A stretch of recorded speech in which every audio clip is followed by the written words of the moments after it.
নমস্কার বন্ধুরা, সোনালিস কিচেনে তোমাদের সবাইকে জানাই স্বাগত। আশা করছি তোমরা সবাই ভালো আছো। তো এদিকে দেখতে পাচ্ছ আমি সব কিছু কেটে কেটে নিয়ে নিয়েছি। আজকের রেসিপি হলো ঢ্যাঁড়স চিংড়ি। তো ভিডিওটি লাস্ট অবধি দেখতে থাকো বন্ধুরা, আশা করছি তোমাদের খুবই ভালো লাগবে। আর সোনালিস কিচেনে নতুন হয়ে থাকলে অবশ্যই চ্যানেলটাকে সাবস্ক্রাইব করে নেবেন বন্ধুরা। তো প্রথমে আমি এদিকে বসিয়ে দিচ্ছি একটা কড়াইয়ের মধ্যে দিয়ে দিলাম সরষের তেল।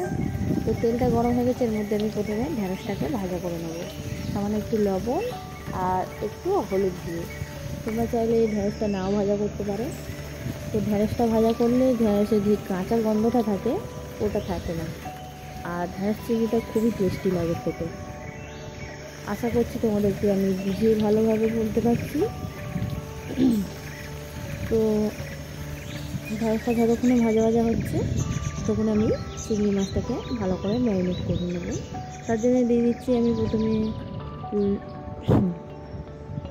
লবণ, আর দিয়ে দিলাম সামান্য পরিমাণে হলুদ গুঁড়ো আর সামান্য পরিমাণে লঙ্কা গুঁড়ো দিয়ে ভালো করে মাখিয়ে নেব। মানে মাছগুলোকে ম্যারিনেট করে নিচ্ছি আমি হাত দিয়ে। তোমরা চাইলে গ্লাভস পরেও করতে পারো। তো দেখতেই পাচ্ছ আমি ভালো করে চিংড়ি মাছগুলোকে ম্যারিনেট করে নিয়েছি। তারপর দিয়ে দেখতেই পাচ্ছ ঢ্যাঁড়সগুলো ভাজা হয়ে গেছে। এবার আমি এগুলোকে তুলে নেবো। তো ওই তেলের মধ্যেই দিয়ে দেবো, মানে যেই তেলে আমি ঢ্যাঁড়স ভাজা করেছি সেই তেলের মধ্যে আমি চিংড়ি মাছগুলো হালকা একটু ভাজা করে নেবো। দেখতে পাচ্ছ বন্ধুরা, আশা করছি তোমাদের খুবই ভালো লাগবে। অবশ্যই রেসিপিটা একবার বাড়িতে ট্রাই করো বন্ধুরা।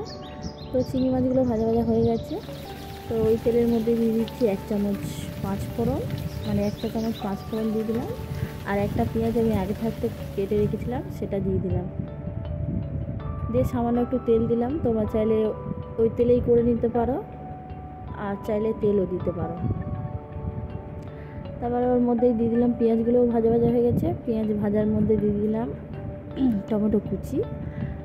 তারপর দিয়ে দিচ্ছি হলুদ গুঁড়ো, লঙ্কার গুঁড়ো, আর দিয়ে দিলাম জিরের গুঁড়ো আর ধনের গুঁড়ো দিয়ে ভালো করে মশলাকে মাখিয়ে নেব, মিশিয়ে নেব।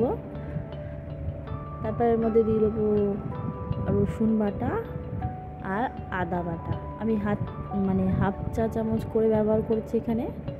তোমরা তোমাদের পরিমাণ মতো ব্যবহার করবে। তারপর ভালো করে মশলাটাকে 2 মিনিট মতো কষিয়ে নেব। আর এর মধ্যে দিয়ে দিচ্ছি স্বাদ মতো লবণ, দিয়ে আবারও ভালো করে মিক্স করে নিয়েছি লবণটাকে মশলার মধ্যে। তারপরের মধ্যে দিয়ে দিলাম চিংড়ি মাছগুলো। তো চিংড়ি মাছগুলো তোমরা চাইলে উপর থেকেও দিতে পারো, ঢ্যাঁড়স আর আলুর সাথে লাস্টে। তো আমি প্রথমে দিয়ে ভালো করে মশলার মধ্যে কষিয়ে নিয়েছি। তোমরা চাইলে তোমাদের মতো করতে পারো। তো আমি কীভাবে করি সেটা তোমাদের সঙ্গে শেয়ার করছি। তো ভালো করে কষিয়ে নিয়েছি। এর মধ্যে দিয়ে দিচ্ছি আলুটা দিয়ে ভালো করে কষিয়ে নেওয়ার পর এর মধ্যে দিয়ে দিচ্ছি ঢ্যাঁড়স, যেটা আমি আগে থাকতে ভাজা করে রেখেছিলাম। আর ঢ্যাঁড়সটা দিয়ে ভালো করে 2 মিনিট কষিয়ে নেব।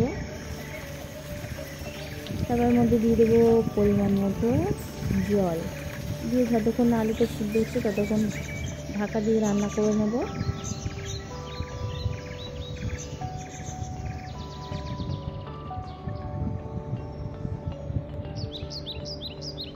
তারপর ঢাকাটা খুলে দেখবো আলুটা সিদ্ধ হয়ে গেছে কিনা। আমি দেখলাম যে আলুটা সিদ্ধ হয়ে গেছে। তারপর উপর থেকে দিয়ে দিলাম গরম মশলা আর 1 চামচ ঘি দিয়ে ভালো করে মিক্স করে নামিয়ে নিলে রেডি আমাদের ঢ্যাঁড়স চিংড়ি। ভিডিওটি আশা করছি তোমাদের ভালো লেগেছে। ভালো লাগলে অবশ্যই লাইক কমেন্ট শেয়ার করবেন বন্ধুরা। দেখা হচ্ছে নেক্সট ভিডিওতে। এখনকার জন্য এই অবধি, টাটা, বাই বাই।